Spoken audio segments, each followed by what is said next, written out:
santai aja. Fawwah ma'atadullah kabira sholatin wala siyamin walakinni uhibbuka ya Rasulullah. Saya enggak menyediakan apa-apa, sholat saya biasa aja, maksudnya standar. Ya kira-kira 5 waktu pas. Ya jenis saya lah kira-kira gitu. Wala kabira siyamin, dan saya puasa ya standar saja pas. Walakinni uhibbuka ya Rasulullah. Tetapi saya mencintai engkau ya Rasulullah. Jawabannya Nabi apa? Almar'u ma'aman ahabba. Sebagian riwayat anta ma'aman ahbabta. Jadi hadis itu populer tuh barokahnya wong desa tadi. Andai kan dia punya etika, maka sowan dulu tanya 4 mata. Itu jadi hadis ahadi. Tapi barokahnya dia selonong di depan umum. Zaman Nabi khutbah itu jadi hadis mutawatir. Jadi kadang barang baik itu barokahnya orang yang enggak baik. Maksudnya su'ul adab. Tanya gitu kan su'ul. Tapi itu barokah. Akhirnya hadis itu mutawatir karena didengar ribuan sahabat yang mendengarkan khutbahnya Rasulullah. Tapi kalau hadis itu satu-satu kan khassani bidzalika Rasulullah, khassani bidzalika Rasul, itu nanti jadi hadis ahadi yang kualitasnya jauh di bawah hadis mutawatir. Jadi barokahnya orang su'ul adab itu ya ada. Karena Allah yang mendesain ini. Akhirnya kata sahabat, kata Anas bin Malik, mereka itu mangkelnya bukan main sama Arabi tadi, karena tanya nggak sopan sama Rasulullah. Tapi setelah Nabi jawab almar'u ma'aman ahabba fama farihu bisyai'in farahahum bidzalika badal. Mereka tidak pernah senang dengan hadisnya Nabi sesenang riwayat almar'u ma'aman ahabba. Barokahnya Arabi. Bedui. Makanya saya sebagai kiai ini bedui saya tak pertahankan ila yaumil qiyamah. Karena umat ini pernah terbarokai oleh orang apa? Badui. Barokai suladab tadi. Jadi mohon ini supaya majelis ini kan majlisul iltorti Rasulullah, coba terlatihlah mengatakan Allah itu subjek, Allah itu al-fa'ilul mukhtar, Allah itu al-fa'ilul mukhtar, Allah itu yang menentukan alam ini. Dan Allah mensifati dirinya wa annahu huwa adhaka wa abka. Allah itu zat yang memberi orang itu bisa tertawa. Dan Allah juga yang memberikan orang itu bisa menangis. Mbok kayak apa kamu neror umat, wah amal nggak mesti diterima gini-gini. Ternyata neng majelis nangis ya, mulai guyu. Kadang guyu-guyune ngenyak tenane. Daripada apa ya agak-agak merodok orang yang dohirnya beda dengan batinnya, nggak perlu distatuskan seperti itu. Ya sudah biasa saja. Jadi, nah, fi muqaddimihim, imam besar dalam manhaj ini namanya Abul Hasan apa? Asyadzili. Abul Hasan Asyadzili itu kalau ada orang tanya gini, Beb saya ini susah, sholat saya tidak mesti diterima Allah gini-gini, marah. Enggak usah. Kafa bika jazaan an radiyaka laka ahlan. Sudah kamu ditakdir pernah sujud itu sudah keren. Saya itu andaikan dapat kabar dari malaikat bahwa sholat kamu tidak diterima, saya tidak susah. Bukan karena sombong. Pernah ditakdir sholat sujud ning Allah itu keren. Kayak apa malunya kita ketemu Allah kemudian kita di bumi tidak pernah sujud. Makanya cara Abul Hasan Asyadzili kowe ora usah mikir salatem ditampa taro ora usah mbok mikir. Kowe ditakdir tau sujud itu hebat. Kafa bika jazaan an radiyaka laka ahlan. Cukup kamu mendapat balasan dari Allah, kamu pernah ditakdir sujud. Gak perlu ngaji alim alamas, gowo sawi ngalor ngidul jalalain keren. Paling gak malaikat pernah melihat kamu, wah gowo tak kitab kuwedi. Gak penting paham, gak penting. Karena isra bakat paham Mas. Jadi Abul Hasan Asyadzili adalah orang yang, dan itu Al-Hasani ya, dan itu Al-Hasani. Makanya macam-macam kita yang Al-Husaini sudah kita punya Faqih Muqaddam, punya banyak. Di Al-Hasani yang paling populer diantaranya adalah Abul Hasan Asyadzili. Beliau tuh kalau ngendikan sesuatu itu positif terus. Termasuk itu ketika ada orang resah sholat saya diterima ndak, kata beliau wes kowe sing sempurna ditakdir tahu sujud.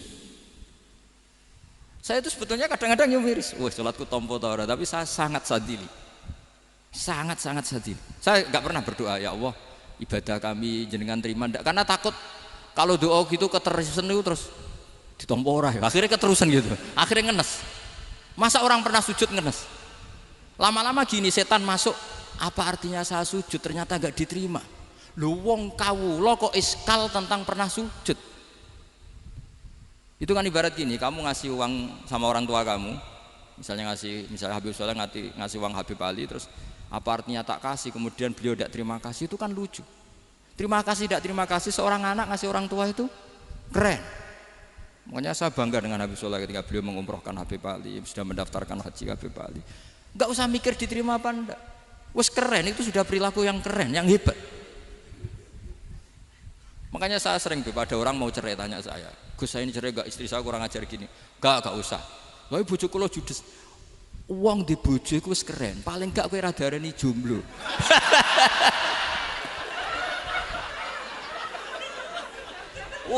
Diarani duda ora enak. Wis luwe sabar ndi diarani duda mek diarani bojo judes. Enak bojo judes cek gagah. Di bojo lah. Oh, provokator itu. Jadi kafabiga jazaan an radhiya kalaka ahlan. Sudah ditakdir pernah sujud itu sudah keren.